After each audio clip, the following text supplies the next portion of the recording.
ପିଲାମାନଙ୍କୁ ଅନୁରୋଧ କରୁଛି ଶୀଘ୍ର ଶୀଘ୍ର ଅତିଥିମାନଙ୍କର ସମୟ ବହୁତ ମୂଲ୍ୟବାନ, ତେଣୁ ପିଲାମାନେ ଯାଅ। ପିଲାମାନେ ତମମାନଙ୍କୁ ଏଇ ଉତ୍ସାହିତ କରାଯାଉଛି ଯେ ତମର ଯିଏ ସେମାନେ ଅତିଥିମାନଙ୍କ ତରଫରୁ ସେ ସମ୍ମାନିତ ହେବେ ଏବଂ ତମକୁ ପିଲାମାନେ ବସିଯାଅ, ସମସ୍ତେ ବସିଯାଅ।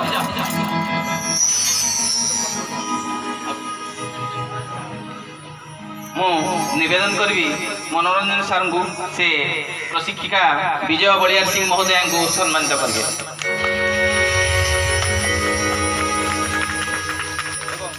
ଏବଂ ପରବର୍ତ୍ତୀ ଗୋଏଲ ସାର୍ଙ୍କୁ ମୁଁ ଅନୁରୋଧ କରୁଛି ସେ ମହୋଦୟାଙ୍କୁ ସମ୍ମାନିତ କରିବେ ଫୁଲ ତୋଡ଼ା ଦେଇ।